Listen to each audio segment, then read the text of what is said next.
All right, welcome back. So, to continue our discussion, uh, allow me to make a presentation uh, with regards to the introduction of business information systems. Okay.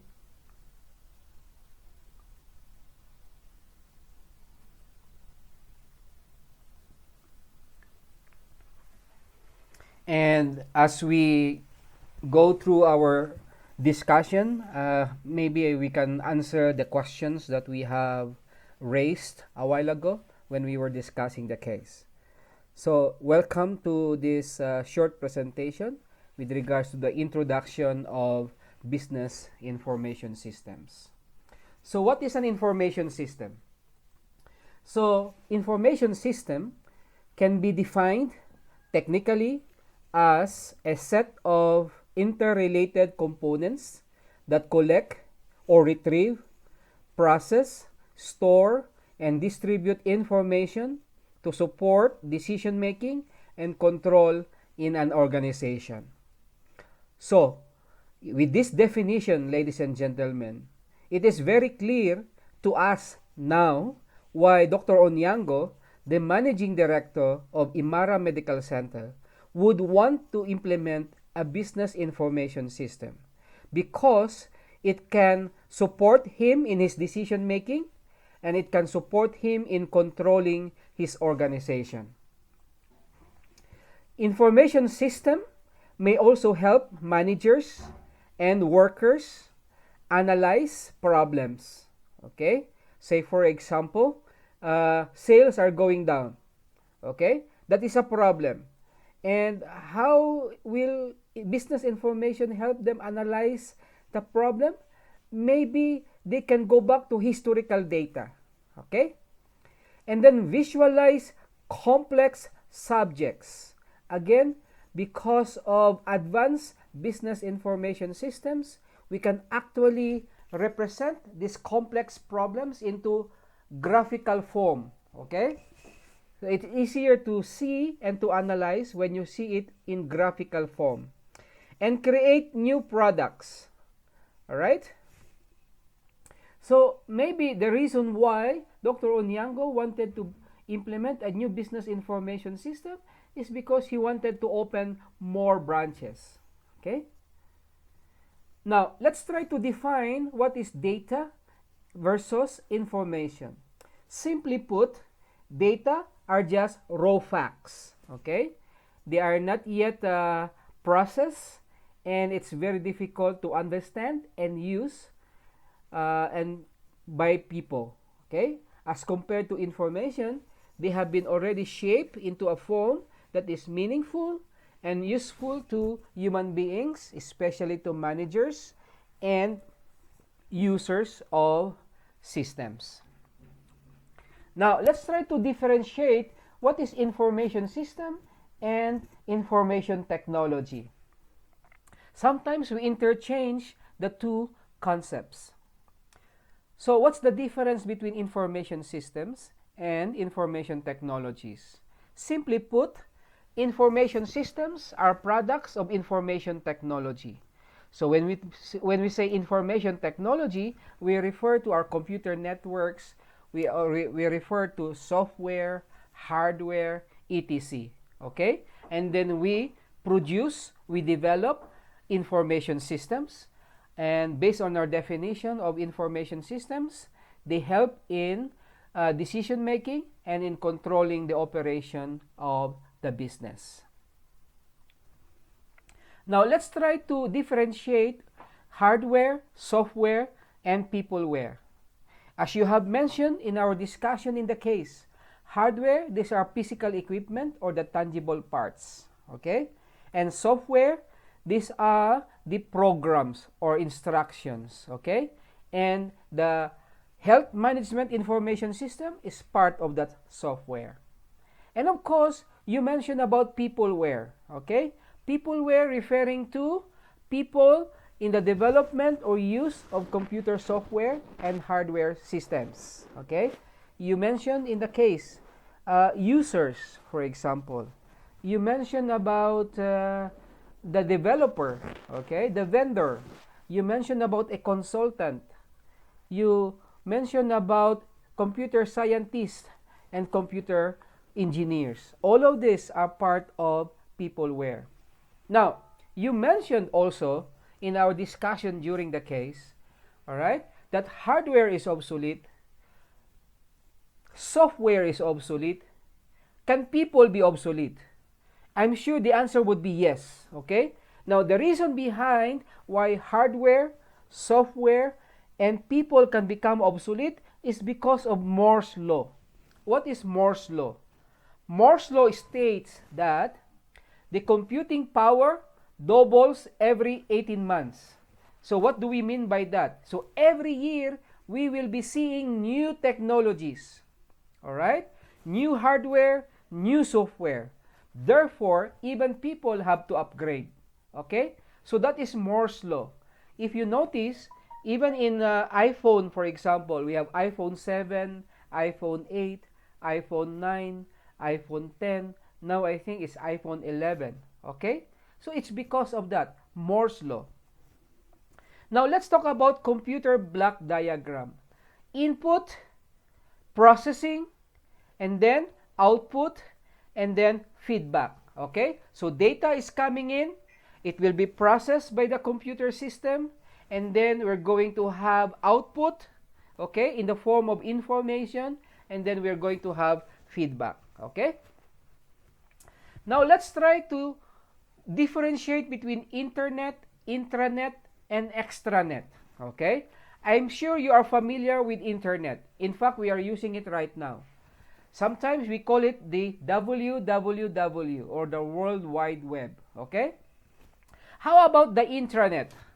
The intranet is a private network. Okay? It's the internal network based on the internet. For example, Strathmore University, we have an intranet. The name of our intranet is Sagana. And I'm sure as students, as faculty, as staff members, we have access to our Sagana. Okay? That is our private network. And how about extranet? Extranet is a private intranet, okay, that is accessible to authorized outsiders.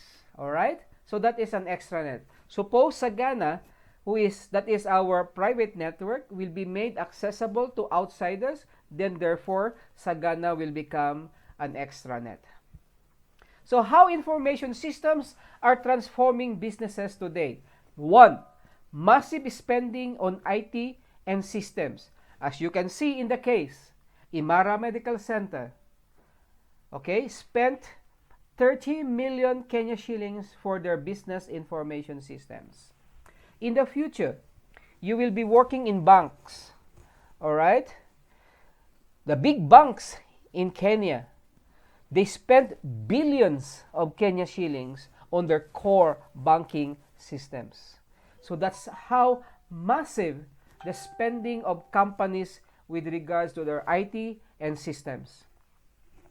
Business sense and respond to rapidly changing customer demand. Okay? Because as we know today, customers are very demanding. They want it, when they want it, where they want it, and how they want it. Okay? So that's how demanding customers today. Therefore, businesses have to sense and respond to these rapidly changing customer demands. And the only way to do that is through the help of business information systems.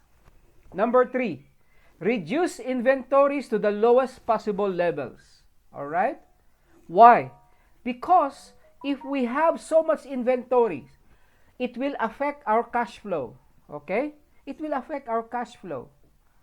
Because our cash is tied in our very high inventory stocks. Okay? Now, in the same way, at Imara Medical Center, we are referring to drugs here. If we store so much inventories on drugs, and you know drugs have expiration date. Okay? So we have to be very careful. And with the help of business information systems, we are able to reduce inventories to the lowest possible levels. And then, of course, number 4, we achieve higher levels of operational efficiencies. All right? So, in the past, if Imara Medical Center is only able to serve, say, 1,000 patients, maybe because of a more robust business information systems, they can even serve 5,000 patients per day. And that is possible because of business information systems. Supply chains have become more fast-paced today. The trend is just-in-time delivery. Not too soon, not too late.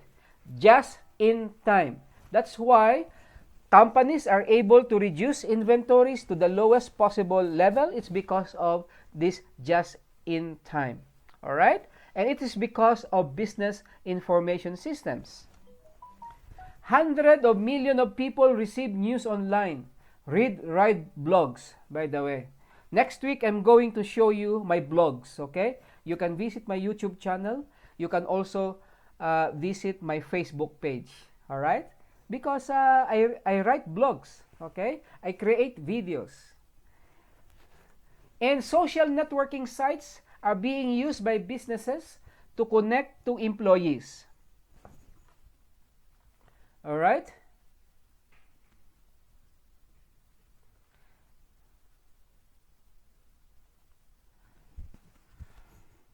To connect to employees, customers, and managers worldwide because of social networking sites.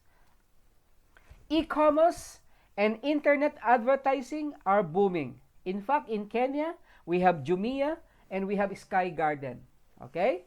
Worldwide companies like eBay, Amazon, they are already booming. Okay?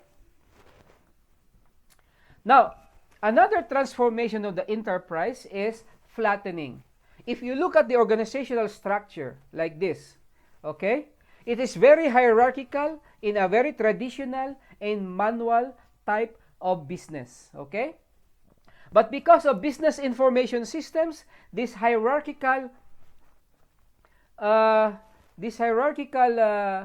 organizational structure, all right, many layers of management have been eliminated. Okay? Now you understand why many people resist implementation of business information systems. Why? It is because it can eliminate jobs. Okay? Because our operation is very efficient now, then we don't need so many managers. Okay? So that's why even the business enterprise can be flattened. Okay? Number 2, decentralization. Meaning, gone are the days wherein all activities, all transactions, all decisions are made at the headquarters, okay, at the central office. Not anymore. Even branches can do their own business decisions. Why? Because they have access to information. Number 3, flexibility. Flexibility. Today, there are many different ways on how to do business, on how to serve customers. In fact, as we speak, in the past, the only way to learn is to go to the classroom. But today, look, we are still having classes even using online, thanks to business information systems like Zoom. Okay? Flexibility. Number 3, location independence. It doesn't matter where we are right now. It is possible to connect, to interact, to engage, to do business with our customers, with our suppliers, wherever we are. Okay? Location independence. Low transaction and coordination costs. Okay? Low transaction and coordination costs. Do you know how much it costs a bank? By the way, if you go to the premises of the bank and you do one transaction, do you know that the bank is incurring cost to serve one client? Okay? So historically, the bank will incur 100 shillings to serve one customer doing one transaction. Why? Because they pay employees, they pay salaries, they pay rent, they pay electricity, okay? And so on and so forth. There are so many expenses that they have to incur. Do you know how much it costs a bank if the same client will do a transaction via agents, okay? Agency banking. Half the cost, 50 shillings. Now, do you know how much it will cost the bank if the same client will do internet banking, will do mobile banking, will do ATM, okay? Less than 10 shillings, okay? That is what we are saying here. Low transaction and coordination costs. Again, thanks to business information system. Empowerment. When people have access to information, they are empowered. All right? Collaborative work and teamwork.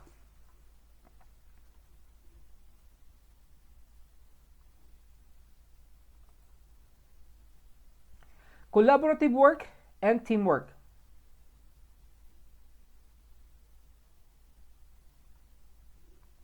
So, as you can see, myself and Mr. Felix Ogisa, we are collaborating and we are doing a teamwork. Okay?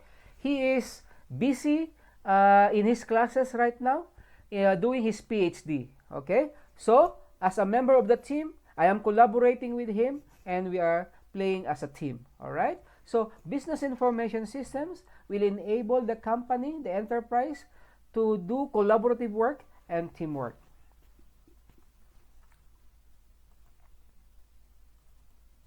So, why Dr. Onyango wanted a new business information system? One, for operational excellence. Alright?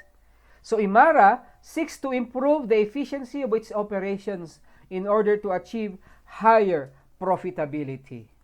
Right now, the company is generating 400 to 600 million revenues annually. Okay? So, if they can achieve operational excellence, probability could be higher. Alright? So, information systems and technologies are some of the most important tools available to managers for achieving higher levels of efficiency and productivity in business operations. Next, we mentioned about new products and services and new business models. All right? So, that business information system that Dr. Onyango wanted to implement, okay, is a major enabling tool for his company to create new products and new services. For example, if you go to a pharmacy and you want to buy a drug, there are some drugs that are not off the shelf. Mean to say you cannot just buy without prescription. So some pharmacies, by the way, they provide new service. We call them as online consultation. Okay? You can consult a doctor, you can tell your doctor your symptoms, and then the doctor will be able to diagnose your disease and will be able to prescribe a medicine. That is exactly what we are talking about, thanks to business information systems. Okay? Next is improve decision making. I'm sure Dr. Onyango, the managing director of Imara Medical Center, would want a new business information system because he wanted to improve his decision making. As you have mentioned in the past, during our discussion of the case, he requires historical information for him to improve his decision making. Because in the past, managers rely on what? Forecast, best guesses, and luck. Alright? But the result is overproduction or underproduction of goods and services, misallocation of resources, and poor response time. And because of that, we're going to lose customers. All right? We're going to lose customers as you are seeing in the case. All right? sales are going down. Means to say, they're losing customers. Okay? They're losing customers. In the last 10 years, business information systems have made it possible for managers to use real-time data. Okay? Cash flow, inventory, accounts receivables, accounts payables. Okay? All this real-time data will help you in making sound or better decisions. All right? Now, information systems can also be used for competitive advantage. All right? So when your company achieve one or more of these business objectives, say operational excellence, new products and new services and new business models. By the way, we're going to discuss business models when I come back on week 10 or week 11, okay? And then you are intimate with your customers and suppliers. And you have improved decision making. Chances are you have already achieved competitive advantage. Okay? So when we do things better than our competitors, we charge less for superior products and respond to customers and suppliers in real time, they will all add up to a higher sales and higher profits that your competitors cannot match. Okay? Next, survival. Some companies, maybe even Imara, would like to invest in business information systems because they are already necessities of doing business. And sometimes, these necessities are driven by industry level changes. All the other medical centers, all the other hospitals, they have moved on. They have implemented their business information systems. And of course, we have customer and supplier intimacy.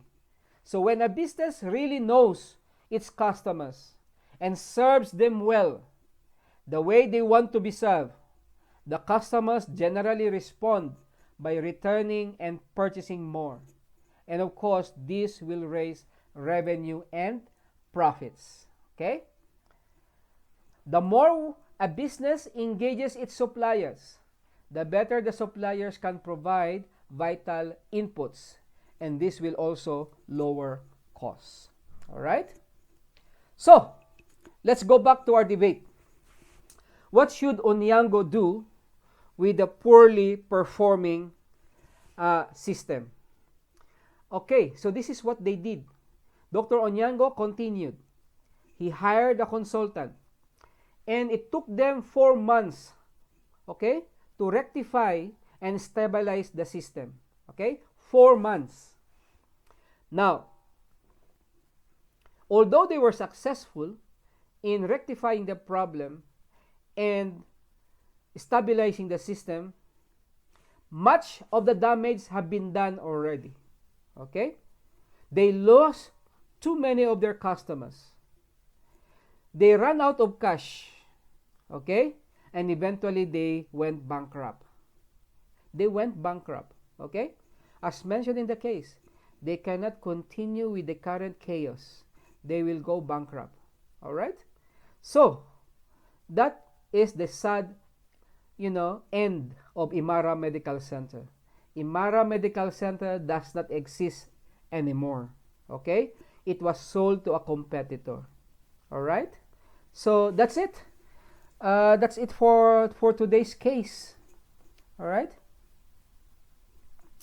I have a question here, and I would like us to discuss this question. What do you think of this question now? Information systems are too important to be left to computer specialists. Do you agree? Why or why not? All right?